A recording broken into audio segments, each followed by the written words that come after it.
মুজাহাদা করতে জানি না, আমরা পরিশ্রম করতে জানি না, আমরা ইত্তেবা সুন্নাহ এর উপর চলতে জানি না। আমাদের দুর্দশা এই কারণে আমরা সকাল বিকাল আলহামদুলিল্লাহ পড়েন, আরেকটু আস্তে পড়েন, আরো আরো আস্তে পড়েন, আরো আস্তে পড়েন, জোরে বলেন আলহামদুলিল্লাহ, জোরে বলেন নারায়ে তাকবীর, নারায়ে তাকবীর, আল্লাহু আকবার, নারায়ে তাকবীর, আল্লাহু আকবার।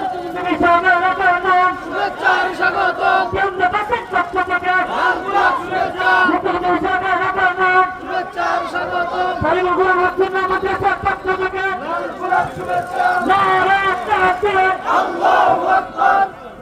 আলহামদুলিল্লাহ, যারা অবস্থা উপস্থিত হবে আলহামদুলিল্লাহ, সুবহান আলহামদুলিল্লাহ। তাছাড়া আমি নিজেকে ঠিক রাখতে পারতেছি না যে এত একজন বড় ব্যক্তিত্ব আমাদের ছোট মানুষের দাওয়াত উনি আমাদের এই জায়গায় আসবেন কল্পনা করতে পারি। অনেক মানুষই আমাদেরকে অনেক কিছু বলেছে যে ভাই আসবে আসবে, বারবার বলেছে। আমরা বলেছি ইনশাআল্লাহ, হযরতকে দাওয়াত দিয়েছি, ইনশাআল্লাহ আসবে। ইনশাআল্লাহ যারা আমরা এখানে ঘোরাফেরা করছি, তাই একটু বসে দেয় সকলে, মজলিসকে সুন্দর করে সাজায়। সাধারণ মজলিস নয়, আল্লাহ ওয়ালাদের মজলিস,